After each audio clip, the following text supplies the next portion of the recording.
Another example, I just want to do stretch your legs. I had to do this in the other class because the students were starting to fall asleep when I was talking about the numbers. They're all like, ugh. So I figured, okay, I better get everybody moving. So let's talk about side step.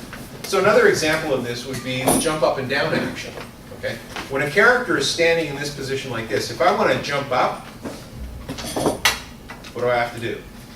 Bend your knees. I have to go down first. But not really. I could do a Chris Angel. Why? I freaked out, didn't I? Holy crap, he's going to do it. I can time travel and I can levitate. Wouldn't it be cool if I could do that? That is so cool. Okay, so I cannot just raise myself off the ground in a standing position like this. You can't do it.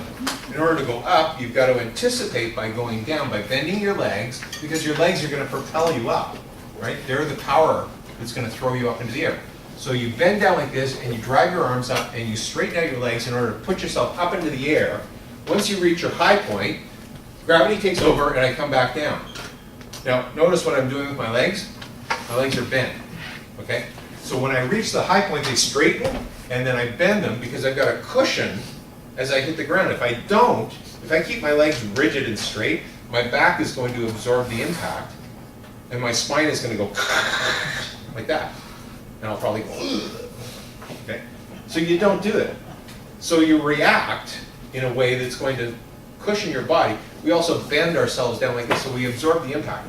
All this stuff, the absorption of the weight of my body for the impact, the way I bend my spine and everything, does anybody know what that's for? What's the reason for that? So that we don't break our bones? No, it's even higher than that. Oh. What are we trying to protect? Our organs?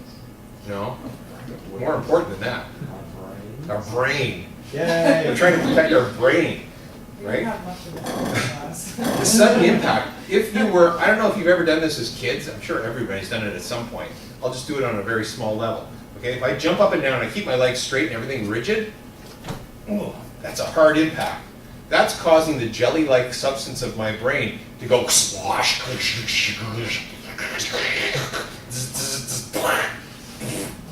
Okay? It actually did that. Just in case you're wondering, that's the actual sound my brain was making when it happened. But it's to protect your brain from sudden impacts and hard movements.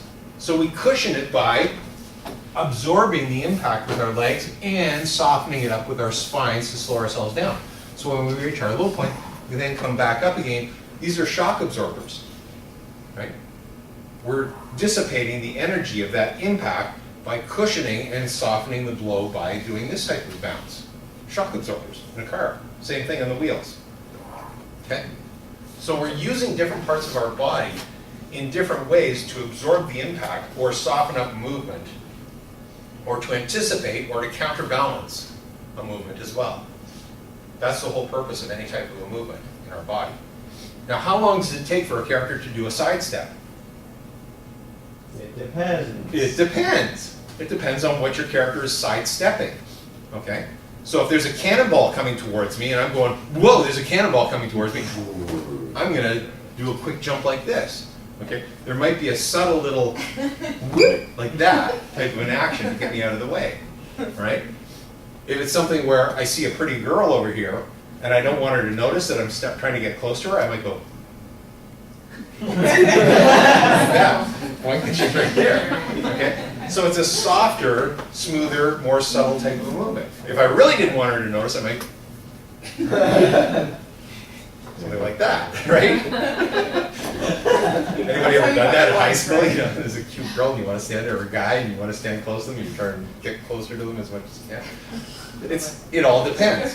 What's your motivation? What's the reason for the character having to do this? There has to be some reason behind it. And so that will justify or motivate or cause the action of the character, the movement and the timing of the character to be whatever it is. And so once again, you as the animator must be the person who is ultimately going to decide this, right? Okay, so that's where we get into the overall timing. How many drawings do we want in between our key positions? That's what our timing charts are for. Okay, so back to our example here. We have our A and B positions. What do we want this to do? we could have it start here and go very quickly, immediately popping out of this position quick and then slowing into this position here. Or we can have it slowly build up speed and then abruptly hit at this point here. Or we could have it slow in and slow down. But again, you have to decide how many frames you're going to do that over. So automatically, you drop in a halfway position. You have to. Okay? Then your next choice is if you're going to slow in or slow out, or how many frames you want. So let's say we want this to take a while. So we're just going to keep adding in halves all the way through here like this. So how many have we got now? 2, 4, 6, 8, 10, 12, 14, 16, 18. 3/4 of a second. Let's add a slow in on this side. 3 there. So we had 18, 19, 20, or 19, no, we had, let's just count them from the beginning. 2, 4, 6, 8, 10, 12, 14, 16, 18, 20, 22, 24. We're now up to 1 second with a slow in, but not a slow out. Okay? So 24, 26, 28, 30. Okay? So by doing this, it's going to take 30 frames overall, and we've got how many in-betweens? 1, 2, 3, 4, 5, 6, 7, 8, 9, 10, 11, 12, 13. There are 13 in-betweens that have to be completed to get this action done. So therefore, if this line was more complicated, a full-blown character, and it took us 5 minutes, this is going to take us 1 hour and 5 minutes to complete that action from over there to there. Okay? That's the allotment of time that we must give to it. So now the next thing that we need to do is we need to assign numbers to these. So this is 2, 3, 4, 5, 6, 7, 8 is our halfway position. And usually the major halfway position on any type of an action is what's called a breakdown. And I'll explain why it's called a breakdown in just a second. But a breakdown, we usually put a little line underneath it. So keys have circles, major breakdowns have a little line underneath it. All other in-betweens are just numbers. So that's 8 is the halfway position, then 9, 10, 11, 12, 13, 14, and then 15 is our next key. So that means this drawing B is now, ta-da, 15 key. Now the next stage of our process, if this is our overall animation, is we have to fill these drawings in. So we have to do our in-betweening. So in order to do that, we have to put drawing number 1 down first on our pegs. Then we place our second key, number 15, on top of it. Then we have to do our first in-between. Okay, so we place a blank sheet of paper over top of that. We look at our timing chart. What's our first in-between that we have to do? 8. 8. We would automatically do the halfway position. The reason for that is it's simple to find the halfway position on anything, right? You would never do drawing number 2, because number 2 is, if this is a half, then that's a quarter, that's an eighth, that's a 16th, that's a 32nd, that's a 64th. If I said to you, I want you to go from here to here, put the first drawing 1/64th the distance between those two, you'd be going, what? 1/64th? How am I supposed to figure out 1/64th? You're nuts. Okay? You don't have to. You just do the halves. Halfway, halfway, halfway, halfway, halfway, halfway, halfway, halfway, all the way through. Okay? And it's so simple that way. So what we're going to do is we're going to use these two drawings here and find our halfway position. So this is why on an animation desk you've got this plexiglass here, and underneath it you've got a light table, because you can turn your light on and you can see through all the sheets of paper. Now later on I'll show you the process when we get into the other classroom. But for now, I mean, we've got a very, very simple set of drawings here. We've got 3 drawings, or 2 drawings, and it's a simple line.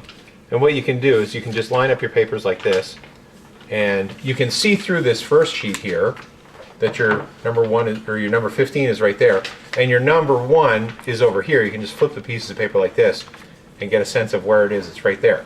So you can just lightly draw on the sheet of paper where the 2 positions are, and then you can find your halfway. And it's just a matter of seeing from here to here, half the distance is right about there. Okay? So that's where you put your line, is in that position. Now, here's the fun part. We're going to learn how to flip. And this is the part of the year, this is probably one of the most enjoyable things that I like to do with the first year students, is because the process of doing this is somewhat complicated, but it's a skill that you have to master over the next 2 weeks, okay? It's physical manipulation of the paper called flipping, which is going to be your pencil test essentially. Because what you're not going to do is you're not going to take your 2 drawings here, or your 3 drawings, and you've got, you know, you've still got a whole bunch of in-betweens that you still have to finish off here. You're not going to do your first in-between, then go and shoot it and see if it moves properly. No, you're going to sit at your desk and you're going to flip the drawings to see whether or not they're moving right there. Okay? It's a quick test. So what you do is you take your first piece of paper and you grab it between your thumb and your front pointing finger like this. Okay? So you're making an OK sign, and you grab the first sheet of paper. Hold the bottom of your sheets of paper with your other hand down here. Take the second sheet of paper between these 2 fingers here. Okay? Grab them right through here like this, and your pinky finger is redundant.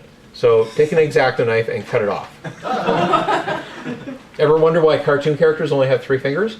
Oh, that's why. Yeah, because they're useless. The only thing that pinky fingers are good for is when you're drinking tea and you stick it out and it looks, you know, cute.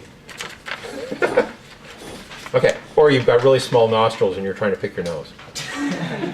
Ew. All right, so now here's what you do. You got your papers like this. Here's what you do. You pull all the sheets of paper towards you, so you're showing the bottom drawing. Then what you do is you push them all away, so you're showing your middle drawing, your in-between, and then you open up and you show the final drawing, the one that's in the middle. So it's bottom, top, middle. Bottom, top, middle. Okay? Now, you don't do it that slowly. You actually have to go faster than that. When you get up to speed within the next 2 weeks, you should be able to flip your drawings like this. See how the line is moving across? Okay? It's not magic. Well, yes, it is magic, actually. Okay, so right now, I'm actually thinking about going shopping later, and I'm going to buy a loaf of bread, a pound of butter, and a couple quarts of milk. Okay, I'm not even thinking about what I'm doing right now. I'm just flipping. This is automatic. Okay? It's second nature to me. Now, as I look up and I watch what you guys are doing, this is what I'm seeing a lot of people doing. What is that? That's not what I said to do. I said bottom, top, middle. Bottom, top, middle. Bottom, top, middle. Bottom, top, middle. Bottom, top, middle. Bottom, top, middle. Bottom, top, middle. Bottom, top, middle. Bottom, top, middle. Okay? It should be that action. If you're doing this, that doesn't show you them in sequence. You're showing it top, middle, bottom.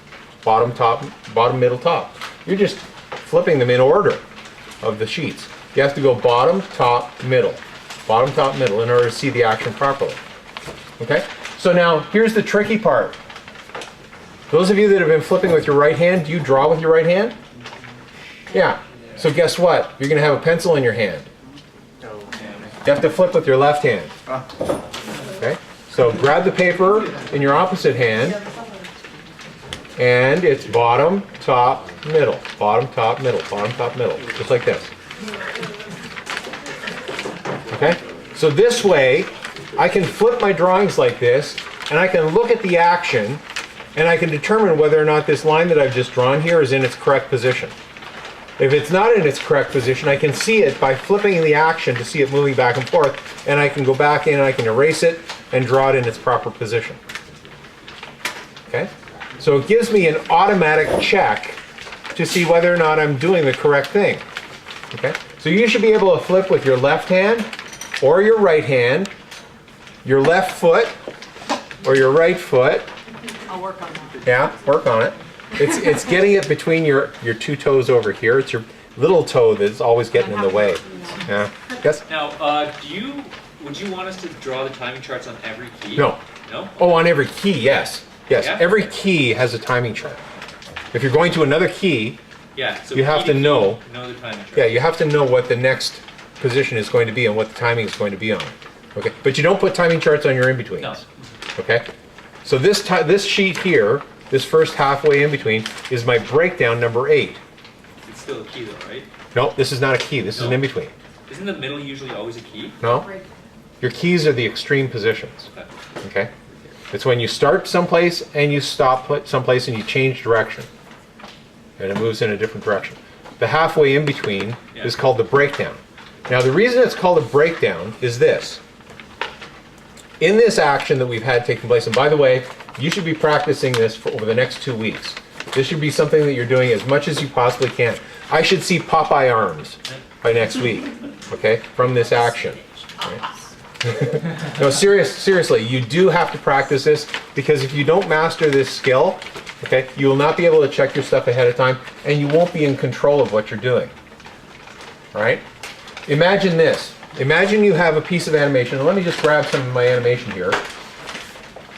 I'll just show you, these are my key drawings from the monster thing. Okay, so these are all my key drawings here. Okay, so here's the character here. And he steps forward.